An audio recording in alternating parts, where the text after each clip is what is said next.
On February 6, 1981, Yoweri Museveni, along with 26 other rebels from his Popular Resistance Army, including the current president, Paul Kagame, launched an attack on the Kabamba military school in Uganda. This attack marked the beginning of the brutal Ugandan civil war. For the next 5 years, Museveni's armed group, which later became known as the National Resistance Army, waged a guerrilla war against the regime of Mutantabota in Uganda.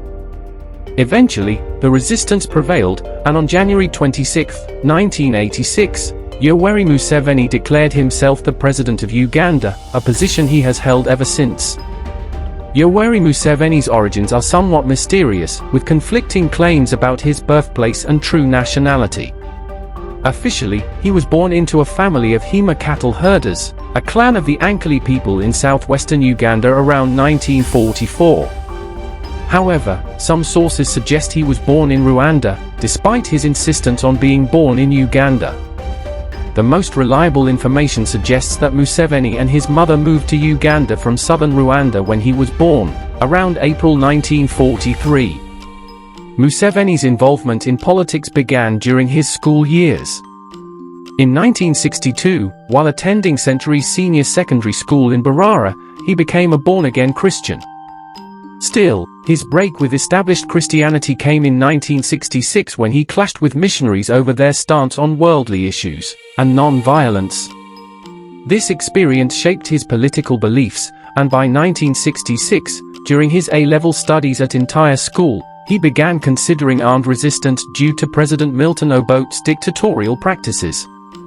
In 1967, Museveni attended the University of Dar es Salaam to study political science, choosing it over Uganda's Makerere University, because of its perceived political radicalism and support for liberation movements in southern Africa, particularly under Julius Nyerere's leadership.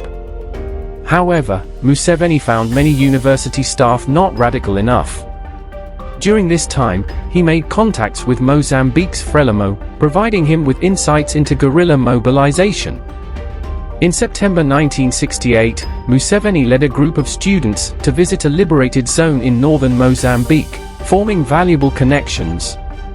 After graduating in 1970, he worked in the president's office in Kampala and briefly joined Obote's UPC, hoping to change the party from within. However, the events of January 1971, when Idi Amin overthrew Obote, led Museveni and his colleagues to cross into Tanzania, where they sought support for a liberation struggle against Amin. Unfortunately, they did not gain Julius Nyerere's support unless it involved reinstating Obote as Uganda's president. Nonetheless, Museveni continued covert recruitment efforts, organized military training, mostly in Mozambique, and infiltrated arms into Uganda throughout the 1970s. He was active in clashes with Amin's forces, and some of his close friends were killed in these encounters. Museveni worked as a lecturer in Moshi, Tanzania, during this period and formed the Opposition Front for National Salvation, FRONASA, in 1973. FRONASA was founded as a response to Amin's rule and disagreement with Obote's strategies. FRONASA originally consisted of Museveni and a small cohort who had attended secondary school with him. It gradually grew through the recruitment of sympathizers. During this time, Museveni maintained contacts in Mozambique, which proved invaluable in the future when military training in guerrilla warfare became necessary. In 1979, the Tanzanian invasion overthrew Idi Amin's dictatorship, leading to the formation of the Uganda National Liberation Army, UNLA. Museveni served in the interim governments of Yusuf Lul and Godfrey Beneza as defense minister and later, as Minister for Regional Cooperation. However, Museveni became disillusioned with the political intrigues dominating Ugandan politics, and ultimately supported the removal of both interim presidents. Upon Mutant Obote's return to Uganda in May 1980, Yoweri Museveni hastily established his own party, the Uganda Patriotic Movement, as an opposition to Obote's regime. However, the public was skeptical of this new party due to the leader's lack of government experience and their seemingly radical ideas. The December 1980 election, marred by flaws and manipulation, led most Ugandans to believe that Mutant Obote had regained power illegitimately, further fueling discontent. Museveni's party, known as Your Volume 7's group, suffered significant losses in the election, with only one exception. This election outcome, combined with public distrust, laid the groundwork for Museveni's rebellion.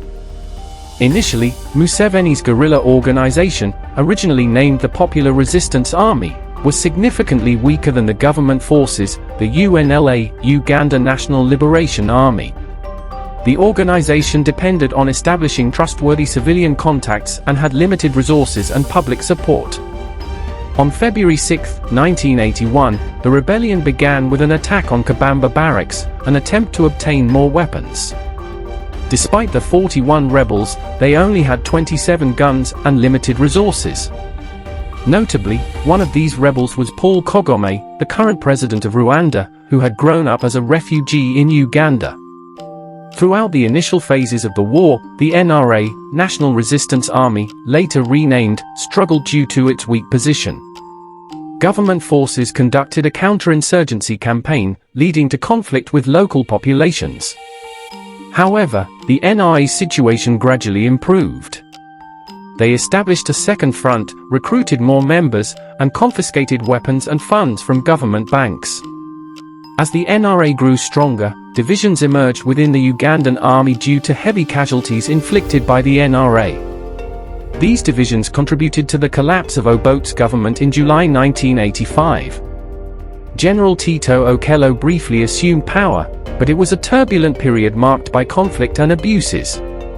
Peace talks and agreements between Okello's government and the NRA were attempted but unsuccessful.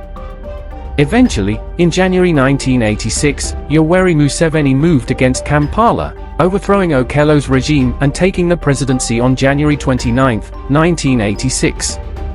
The Ugandan Bush War had a devastating toll, with an estimated 100,000 to 500,000 casualties, including combatants and civilians. After Museveni took power, challenges of reconstruction and rebuilding Uganda awaited his new government. As for Paul Kagame and other Rwandan officers who fought in the NRA, their unequal status in Ugandan society due to their Rwandan origins fueled their determination to retake Rwanda.